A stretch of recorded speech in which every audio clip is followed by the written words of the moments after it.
Nicolas Banziane, Waritini. On va continuer le débat sur le cancer du sein radiothérapie en parlant du fractionnement, savoir un peu comment on est passé des 25 séances initialement dont toutes les patientes bénéficiaient, au traitement un peu plus raccourci en 15 séances, puis en 5 séances qui commencent à arriver.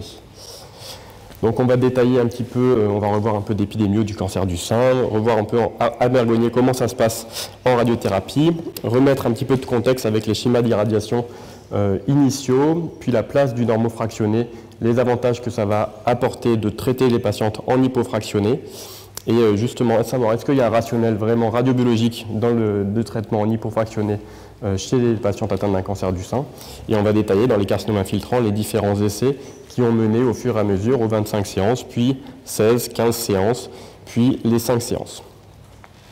Donc tout d'abord, le cancer du sein, premier cancer en incidence chez la femme, 58 000 nouveaux cas en 2018, 12 000 décès par an en 2018, en baisse du fait de l'amélioration des techniques et des nouveaux traitements notamment disponibles, un âge médian diagnostique de 63 ans, avec une survie, tous stades confondus, donc localisée et métastatique, estimée à 87% à 5 ans. Quand on regarde à l'Institut Bergonié, le cancer du sein, qu'est-ce que c'est? C'est environ 15 000 traitements par an, donc 15 000 séances de traitement par an. Donc ce n'est pas des patientes, c'est 15 000 séances, loin devant l'urologie, le thorax. Donc c'est vraiment le domaine un peu de prédilection sur l'Institut Bergonié. Radiothérapie cancer du sein, on connaît maintenant les bénéfices de la radiothérapie, que ce soit en termes de survie sans récidive locale, en termes de survie sans apparition de lésions à distance, en termes de mortalité spécifique et en termes de survie globale. C'est cette méta-analyse, 10 000 patients, 17 essais randomisés, donc des patientes qui ont eu une radiothérapie versus pas de radiothérapie, et on se rend compte que les patientes qui ont la radiothérapie rechutent moins localement, elles meurent moins de leur cancer du sein et elles ont une survie globale plus importante. Donc les schémas classiques, dans ces années-là, c'était le schéma 50 Gray, donc c'est 25 séances de radiothérapie, donc ça équivaut à 5 semaines de traitement, auquel on ajoutait plus ou moins un boost, c'est-à-dire qu'une escalade de dose sur la zone de tumorectomie d'environ 10 à 16 Gray, donc 5 à 8 séances en plus. En scénologie, ce qui est important, c'est vu que le cancer du sein est en constante augmentation, le nombre de fractions et donc l'hypofractionnement peut être un avantage et un enjeu de santé publique pour justement diminuer le nombre de séances tout en maintenant les bénéfices apportés par les schémas normofractionnés. Donc en radiothérapie, on en a déjà un peu discuté, mais pour savoir si nos tissus, si les tumeurs et les tissus sains sont sensibles à la radiothérapie, on utilise un modèle mathématique qui nous permet de déterminer si la tumeur est sensible à la dose par fraction ou pas. Ce rapport, qui s'appelle alpha sur bêta, est un rapport où le coefficient alpha détermine des lésions létales et le coefficient bêta des lésions sublétales, et donc c'est ce rapport qui correspond à une dose à laquelle la mortalité provient à part égale entre des lésions létales et sublétales. Et donc c'est caractéristique des capacités réparatrices du tissu, et donc ce rapport, ce coefficient alpha sur bêta, est différent en fonction des tumeurs, en fonction des tissus sains. Le cancer du sein est aujourd'hui probablement aussi sensible à la variation de la dose par fraction que les tissus sains, donc avec un coefficient qui semble équivalent aux tissus sains, avec une possibilité de délivrer des doses par fraction plus importantes sans compromettre l'efficacité ou le risque de toxicité. Quand on regarde dans les différents essais, quel rapport alpha sur bêta a été déterminé, en général, ce rapport était d'environ 3 à 4 dans les différents essais, notamment le START avec un coefficient alpha sur bêta à 4. C'est les schémas qui sont en général déterminés dans la littérature. Donc on peut bien comprendre que plus ce rapport alpha sur bêta va être bas, plus la tumeur va être sensible à la dose par fraction, et donc plus ce rapport va être bas par rapport aux capacités de réparation des tissus sains, qui va avoir ce rapport en général à 3, plus le différentiel est important, plus on va avoir envie d'hypofractionner tout en préservant les tissus autour. Et c'est ce que nous disait déjà Jean-Marc Cossé, le professeur Cossé, donc en 2011, c'est que si ce rapport alpha sur bêta est globalement équivalent à l'alpha sur bêta des tissus sains, donc 3 Gray, alors, en termes l'hypofractionnement raisonnable ne permettrait que, mais pas négligeable, l'élaboration de schémas d'irradiation un peu plus courts, et donc sans compromettre les bénéfices aux patientes, mais pas de réels bénéfices en termes d'impact radiobiologique. Donc c'est plus pour la qualité surtout des soins et justement diminuer le nombre de séances pour les patientes. Quand on regarde est-ce que la radiothérapie c'est mal toléré, est-ce que la qualité de vie est différente, quand on regarde des patients qui ont été irradiés versus des patients qui n'ont jamais été irradiés d'un cancer du sein, quand on leur demande, oui, la qualité de vie est altérée dans les schémas normofractionnés, que ce soit en termes de fatigue ou de symptômes physiques. Donc l'intérêt des schémas hypofractionnés prend sa place au fur et à mesure dans l'histoire du cancer du sein. Si on regarde au niveau un peu socio-économique, qu'est-ce qui se passe? Quand on sait que chaque séance de radiothérapie coûte environ 230 €. Quand on traite les patients en 15 séances au lieu de 25 séances, on permet de diminuer le coût global de 2 327 € par patiente pris en charge. Donc un réel impact aussi économique. Maintenant, si on se focalise sur les carcinomes infiltrants, donc qui sont les cancers qu'on veut traiter en radiothérapie, savoir quel est l'impact du fractionnement, on va détailler un petit peu les premiers essais qui ont permis de diminuer le nombre de séances en passant d'abord de 16 séances, l'essai du Whelan et canadien, les essais START qui randomisaient pour passer de 13 à 15 séances et les essais FAST pour diminuer encore plus à 5 séances au total.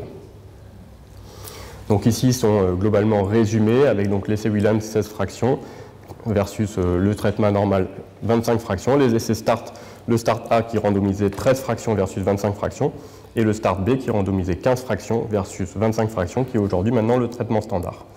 Ensuite, le schéma FAST et le schéma Fast Forward qui diminuait encore plus le nombre de séances, soit une séance par semaine qui était l'essai FAST, soit une séance tous les jours pendant une semaine, c'est l'essai Fast Forward. Quand on regarde donc l'essai des Canadiens, premier essai qui a été publié en 2010, avec 1234 patients, des tumeurs de moins de 5 cm, N0, qui sont traités uniquement au niveau du sein. Les patients étaient randomisés sur un traitement classique, 50 grés en 25 fractions, donc 25 séances, 5 semaines de traitement, versus un schéma avec 9 séances en moins, donc 16 fractions, pour un total de 42,5 grés. Quand on regarde les résultats, pas de différence significative en termes de rechute locale à 10 ans, toxicité équivalente entre le bras hypofractionné, donc 16 séances, versus le bras normofractionné, 25 séances, sans différence significative sur la survie globale à 10 ans. Donc, au fur et à mesure, on s'est dit qu'il faudrait passer du schéma 50 en 25, donc 25 séances, au schéma en 16 séances. Ensuite, les essais START, avec notamment le START B, 2200 patientes, PT1, PT3A, N0, N1, des patientes non métastatiques bien sûr, qui étaient randomisées en 2 bras de traitement, soit une irradiation standard, 25 grés, versus une irradiation hypofractionnée en 15 séances. Donc c'est juste une séance de moins que le schéma précédent. Quand on regarde les résultats, là aussi, pas de différence significative sur le taux de rechute locale à 10 ans. Donc le schéma 25 séances est équivalent au schéma 15 séances. Avec en termes de toxicité, justement, moins de toxicité notamment au niveau cutané, au niveau des télangiectasies et d'œdème mammaire dans le bras hypofractionné. Chose intéressante, pas de bénéfice du coup, enfin équivalence en termes de rechute locale. Et quand on regarde dans les critères secondaires, on retrouve une petite différence qui reste significative en termes de survie globale, en termes de DFS, en faveur du bras 40 grés. Chose assez surprenante, généralement c'est des résultats qu'on obtient vraiment à 15 ans plutôt qu'à 10 ans. Et surtout on les obtient quand il y a une différence en termes de rechute locale. Mais un petit signal peut-être aussi. Donc, avec l'essai START, on est passé du schéma 50 grés, 25 séances, au schéma 15 séances, pour un total de 40 grés. Est-ce qu'on peut aller encore plus loin? C'est les essais aussi des Anglais, Fast Forward. Ils ont décidé d'accélérer encore plus le traitement. 4000 patientes traitées, 97 centres, qui sont randomisés entre le schéma du coup qui était devenu standard, le schéma 15 séances, versus un schéma qui est en 5 séances, encore plus accéléré. 2 schémas en 5 séances étaient réalisés, soit le 27 grés, soit 26 grés. Quand on regarde les résultats, pas de différence significative entre les 3 groupes de traitement, donc 15 séances est équivalent à 5 séances. Par contre, en termes de toxicité, le groupe qui a ces 5 séances pour un total de 27 grés a une toxicité, notamment au niveau d'œdème et de rétraction mammaire, plus importante que dans le bras normal à 40 grés. Et le groupe 26 grés, donc 5 séances de 5,2, par contre, est équivalent au schéma 40 grés. Donc, au total, on est passé d'un schéma 50 grés qui était le standard dans les années 2010, au schéma START qui est passé en 15 séances, qui aujourd'hui aussi est encore un schéma standard, Et on arrive peut-être de plus en plus au schéma encore accéléré, le fast-forward, avec les 5 séances, sur une semaine. Est-ce qu'on peut aller plus loin et savoir si on peut même traiter en hypofractionné les patientes qui ont des tumeurs avec une atteinte ganglionnaire ou pour lesquelles une irradiation ganglionnaire est indiquée? C'est l'essai hypogéen, récemment discuté, tout récemment, du coup il y a un mois, à l'ESTRO, notre congrès européen de radiothérapie, et c'est de non-infériorité de phase 3 pour lequel Bergonier a beaucoup participé grâce à notre PI, Dr Adeline Petit, qui randomisait, donc chez les patients qui avaient une indication de radiothérapie au niveau des chaînes ganglionnaires, une radiothérapie normofractionnée, 50 Gray en 25 séances, versus une radiothérapie 40 Gray en 15 séances, avec comme critère de jugement principal savoir si l'incidence cumulative de lymphœdème était plus importante au niveau des aires axillaires traitées. Quand on regarde les résultats, pas de différence significative en termes de lymphœdème, qu'on soit traité en hypofractionné ou en normofractionné. Donc il pourrait y avoir un signal en faveur, même chez ces patientes, avec une indication d'irradiation ganglionnaire, de raccourcir les traitements. Pas de différence en termes de lymphœdème. Quand on regarde les critères secondaires, pas de différence non plus en termes de survie sans récidive locale, de distance disease-free survival et de survie globale dans le bras hypofractionné versus normofractionné, avec indication d'irradiation des chaînes ganglionnaires. Donc tout ça reste rassurant. On a vu donc tout d'abord à gauche de la diapo les essais qui ont permis de montrer le bénéfice pour les patientes de traiter de manière un peu plus accélérée du 25 en passant au 16, voire au 15 maintenant qui est un standard, puis aux 5 fractions. Et avec l'essai en termes de, pour les patientes qui ont une indication d'irradiation ganglionnaire, les essais hypogéens qui démontrent aujourd'hui possiblement un intérêt aussi de traiter en hypofractionné ces chaînes ganglionnaires. Si on veut replacer en termes de stratégie comment ça se déroule exactement, donc la patiente qui va avoir son cancer du sein va être prise en charge d'abord en RCP pour valider l'indication de chirurgie. Ensuite, elle sera de nouveau présentée en RCP avec les résultats anatomopathologiques qui vont permettre d'indiquer la radiothérapie, et donc on la verra nous à ce moment-là. Ce qui permettra de réaliser le plus précocement possible le scanner dosimétrique, qui est une étape pour nous indispensable de 10 à 12 jours afin de pouvoir contourer et de préparer le traitement. La patiente aura donc ses séances de radiothérapie, soit en 15 jours, qui est maintenant le traitement standard pour toutes les patientes atteintes d'un cancer du sein sans atteinte ganglionnaire, sans indication d'irradiation ganglionnaire, ou en 5 jours pour des patientes bien sélectionnées qu'on va discuter ensuite. On la verra pendant le traitement en consultation et on la verra également à la fin. Puis elle sera revue si les toxicités sont importantes. En général, on les revoit 1 mois après la radiothérapie. Et sinon, si tout s'est bien passé, on les revoit 6 mois après avec le premier bilan sénologique. Qu'est-ce que ça va changer quand on adopte le schéma fast-forward?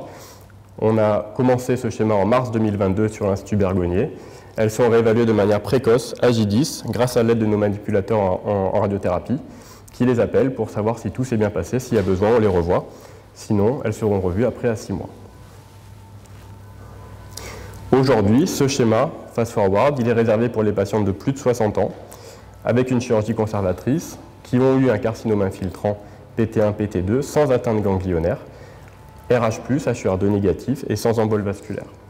Pas d'indication de boost dans le schéma fast-forward aujourd'hui, les patientes qui n'ont pas eu de chimiothérapie également, et un délai classique post-chirurgie d'environ 4 à 5 à 6 à 8 semaines. En conclusion, la radiothérapie hypofractionnée en 15 séances est le nouveau standard pour les cancers du sein infiltrant sans atteinte ganglionnaire. L'impact bénéfique sur la qualité de vie des patientes et le coût en santé est nettement amélioré grâce au raccourcissement des traitements. Le schéma hypofractionné en 5 séances est possible sur des patientes très sélectionnées qu'on réalise actuellement. Voilà.